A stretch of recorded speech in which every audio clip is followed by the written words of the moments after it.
വിശക്കുന്നവന് സ്വാന്തനമായി Dallas Marthoma youth fellowship. Marthoma youth chaplaincy മിനിസ്ട്രിയുടെ ഭാഗമായി മാർത്തോമ യൂത്ത് ഫെലോഷിപ്പ് അംഗങ്ങൾ പട്ടണത്തിന് വിവിധ ഭാഗങ്ങളിലായി ഭവനരഹിതരായി കഴിയുന്നവർക്ക് ഭക്ഷണവുമായി കടന്നുചെന്ന ക്രിസ്തു സ്നേഹ സന്ദേശം പകർന്നു. ഡാളസ് ക്രൊവേസ് മാർത്തോമ ഇടവക വികാരിയും ഡാളസ് യൂത്ത് ചാപ്ലിനും ആയി സേവനമനുഷ്ഠിക്കുന്ന റവറന്റ് എബ്രഹാം കുരുവിളയുടെ നേതൃത്വത്തിൽ ആണ് ക്രമീകരണങ്ങൾ പുരോഗമിക്കുന്നത്. ഐസായ കോട്ട് എന്ന പേരിലാണ് അച്ഛന്റെ നേതൃത്വത്തിൽ ഡാളസിൽ ശുശ്രൂഷ നടത്തപ്പെടുന്നത്.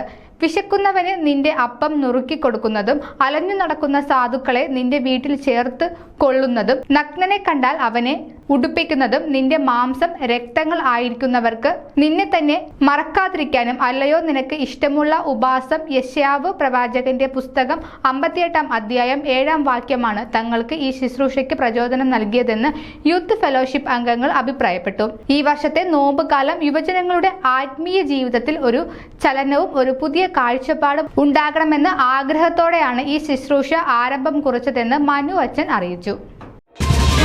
Today's headlines brought to you by Malabar Gold and Diamonds.